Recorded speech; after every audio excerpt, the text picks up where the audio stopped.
We started Arts and Services in 1982 at a Parks and Recreation building in Long Beach. And it was myself, another music therapist, and an art therapist, and 5 students. Those early days were so important because it really helped us establish what our love before learning philosophy was all about.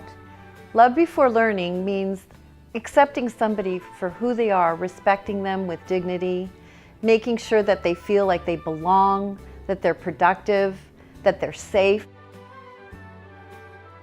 Today, I think Arts and Services for Disabled has really grown and has paved the way.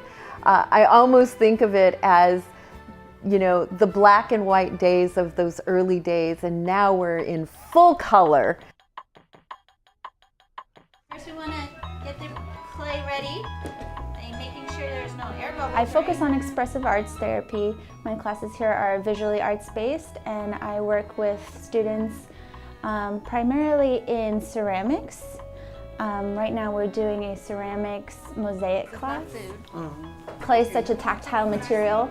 For some students, their goal may just be to touch the clay, and that will engage their senses.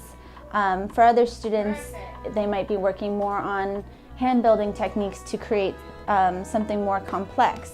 We also work in collaboration, so one student may be touching the clay and flattening the clay with their hands, while another student is cutting the clay into pieces. A lot of our students are very tactile defensive.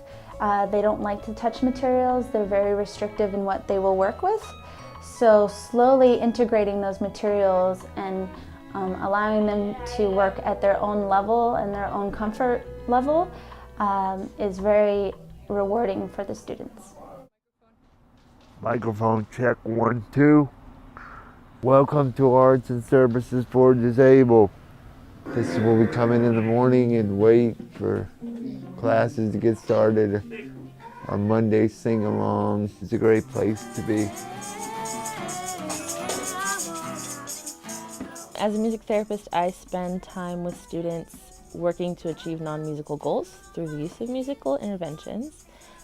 Things like songwriting or group playing of instruments or music and movement.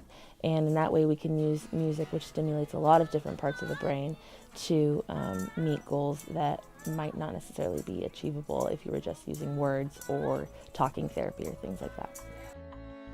So one of the things that Arts and Services for Disabled is based on is an evidence-based, researched methodology and protocol. And our staff, our highly qualified trained staff, use that evidence-based protocol to create their classes that are tailor-made for each individual student.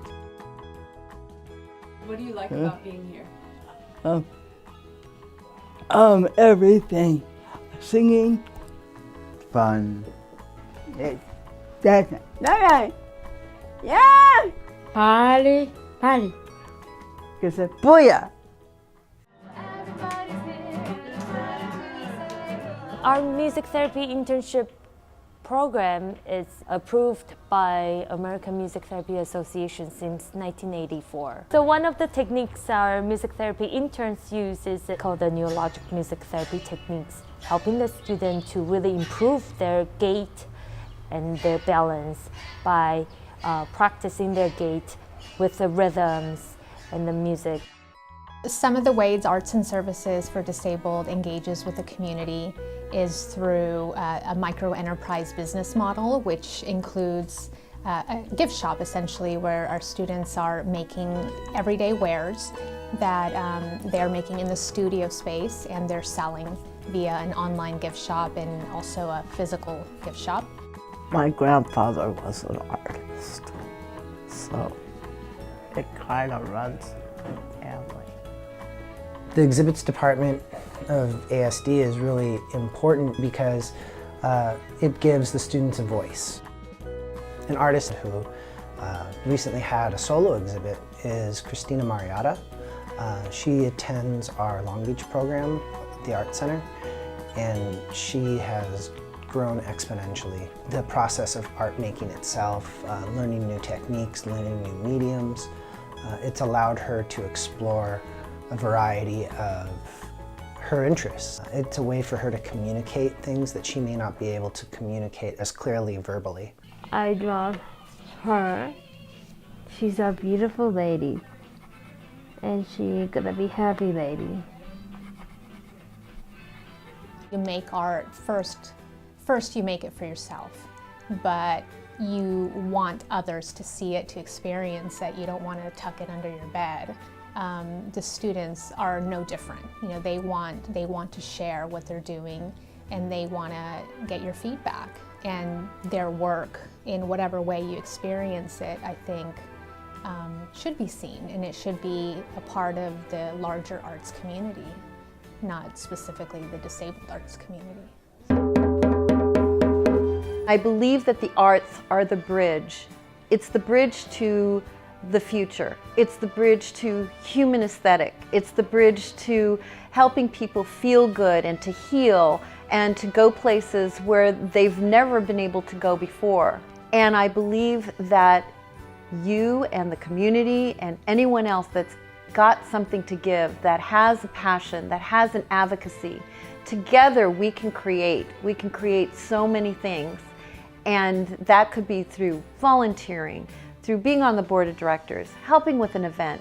Come in and give our students a concert. Invite our students to come to you.